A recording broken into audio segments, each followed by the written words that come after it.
नारायण नारायण। पूरा स्वर्ग लोक दीपक की रोशनी से जगमगा रहा है। कितना सुंदर वातावरण है। प्रणाम देवी लक्ष्मी। प्रणाम देवर्षि नारद। भगवान गणेश, भगवान कुबेर सहित सभी देवी देवता आज दीपावली का त्योहार मना रहे हैं। मेरा तो मन ये सब देखकर अति उत्साहित है। देवी लक्ष्मी, ये देखिए पृथ्वीवासी कितने ढेरों मिष्ठान आपको भोग लगा रहे हैं। हाँ देवी लक्ष्मी, आपको जो भी भक्त भोग लगा रहा है वो प्रसाद और मिष्ठान सीधा स्वर्ग में पहुंच रहा है। मिष्ठान बहुत ही स्वादिष्ट है। सचमुच यह दिवाली का त्योहार तो बहुत ही सुंदर है, निराला है। स्वर्ग में चारों ओर दीपावली के त्योहार की धूम मची थी। पूरा स्वर्ग दीपमालाओं से सजा हुआ था। देवी लक्ष्मी, भगवान गणेश, भगवान कार्तिकेय, शिव पार्वती, भगवान कुबेर, देवी दुर्गा, देवी सरस्वती, प्रभु श्री राम, देवी सीता, लक्ष्मण तथा हनुमान सहित ब्रह्मा विष्णु महेश सभी देवी देवता दीपावली के त्योहार का आनंद ले रहे थे। देवी लक्ष्मी पृथ्वी लोक पर जाने लगी। आप सब देवी देवता दिवाली के त्योहार का आनंद लीजिए। तब तक मैं भगवान गणेश और भगवान कुबेर के साथ पृथ्वीवासियों को दर्शन देकर आती हूँ। पृथ्वी लोक तो देखने में बहुत ही सुंदर लग रहा है। दीपमालाओं की रोशनी पूरे पृथ्वी लोक पर जगमगा रही है। देवी लक्ष्मी, भगवान गणेश, भगवान कुबेर आज पृथ्वीवासियों को धन, समृद्धि और वैभव से परिपूर्ण करने जा रहे हैं।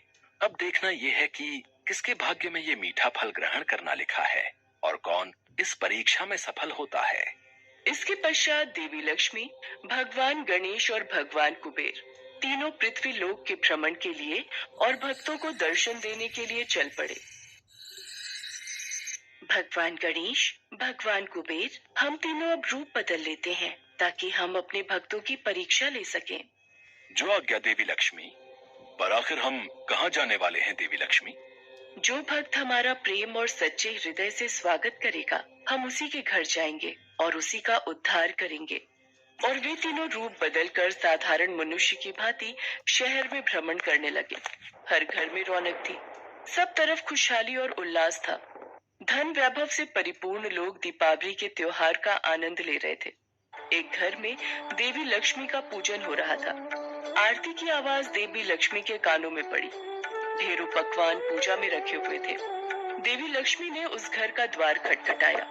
सुनो जी, ये गुलाब जामुन, रसगुल्ले, बर्फी, पेड़ा देवी लक्ष्मी को भोग लगाओ ताकि वो खुश होकर हमें खूब धनवान करें और रात को हमारे घर आए। कहते हैं उन्हें अच्छे से खुश करो, उन्हें भोग आदि लगाओ तो वो दिवाली की रात को हमारे घर जरूर आती हैं।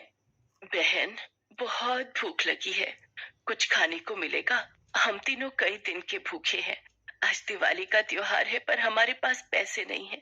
कुछ मदद मिल जाती तो बड़ी कृपा होती। अरे भाग्यवान, ये तुमने दरवाजा खुला क्यों छोड़ दिया है? तुम्हें पता है ना आज दिवाली है, तो ये भीख मांगने वाले ऐसे ही तंग करेंगे। अरे, दिवाली के दिन दरवाजे बंद नहीं करते, इसी वजह से मैंने खुला छोड़ा था।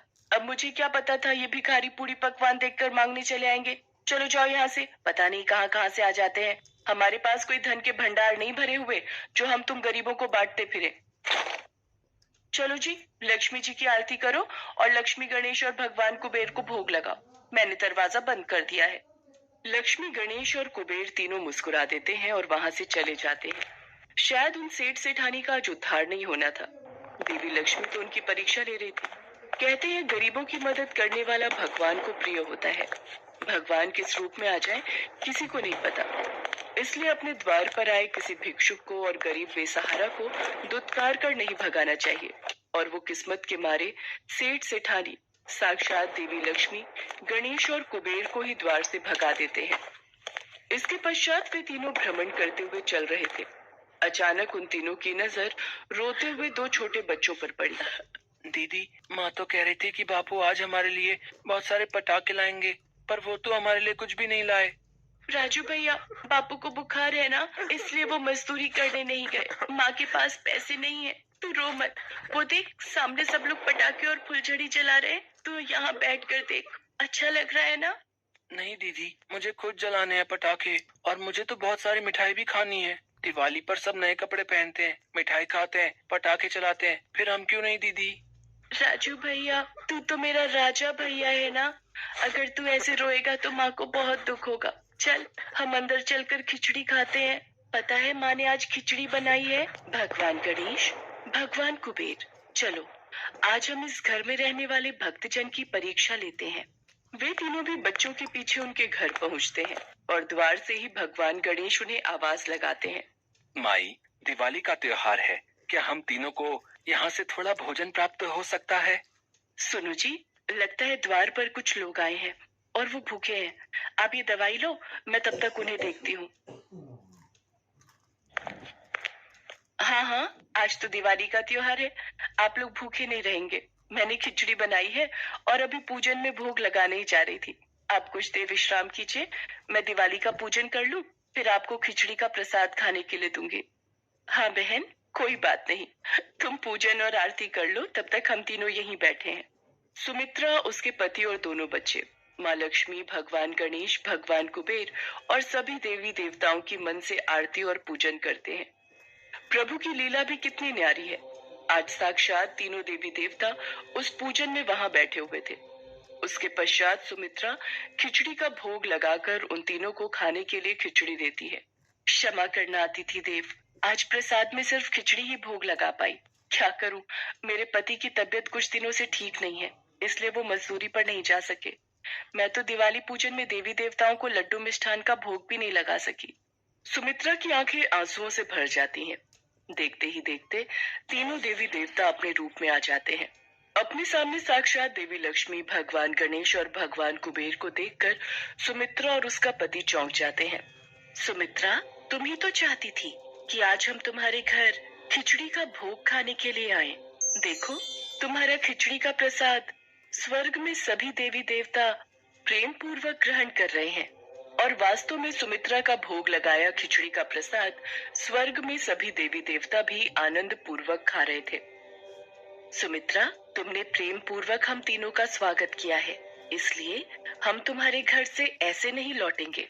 उसी पल तीनों देवी देवताओं ने अपने हाथ आगे किए और उनके हाथों में से सोने के सिक्के गिरने प्रारंभ हो गए। देखते ही देखते सुमित्रा की झोली सोने के सिक्कों से भर गई। धन के भंडार भरने वाली देवी लक्ष्मी, रिद्धि सिद्धि के दाता, वैभव देने वाले गणेश और धन समृद्धि देने वाले कुबेर आज उस गरीब की कुटिया में खड़े थे। सुमित्रा की खुशी का ठिकाना नहीं रहता।